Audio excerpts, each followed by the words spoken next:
Hey there! Hi, my name is Kizimi Jivisara from Mati National High School, and our topic today is the relative dating. So let's start.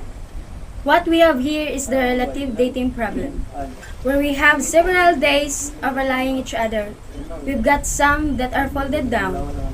On the bottom, we've got some looks like an igneous intrusion. Coming through, here we've got a lot going on to say the least. It is a relatively small scale one, and I think this does illustrate a lot of the concepts that you'll be using in larger scale problems where you're looking at relative dating between rocks like this so over here on the side. This is what we are going to use to order the deposition of each layer. And take note that we will use X to represent when relatively the fault occurs. That's fault line here.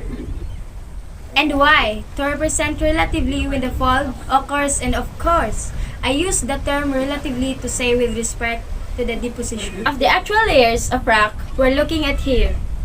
Let's begin now. When looking for the oldest, it's almost always a good idea just to go straight to the bottom, so we'll go from oldest to youngest down.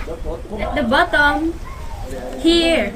So when looking for the oldest, it's easiest to just look straight for the bottom, because if you recall, the law of superposition states that sedimentary strata will always go on top of one another. They always be deposited with the oldest being on the bottom and the youngest being on the top, assuming they haven't been overturned some sort of fall.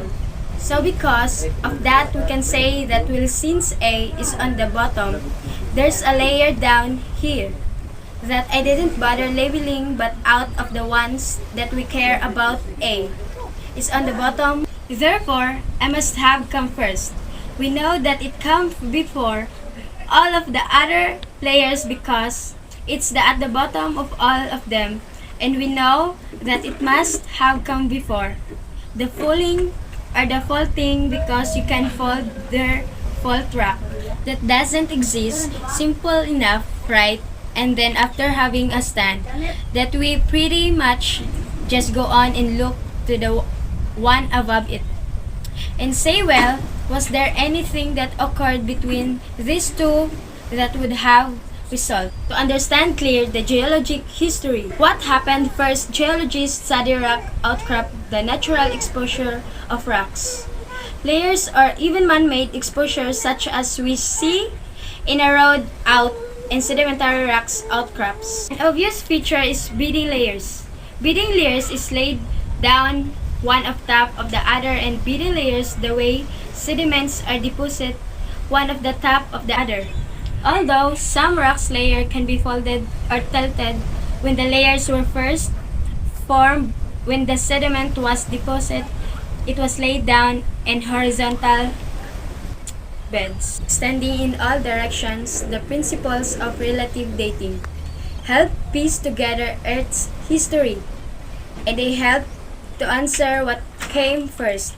There are 4 straightforward relative dating principles. First, original or horizontality, that layers of sediment are deposited horizontally. Second is superposition, that on underformed horizontal sequence of sedimentary rocks, the top rock layer is younger than the bottom layer. Third, cross-cutting.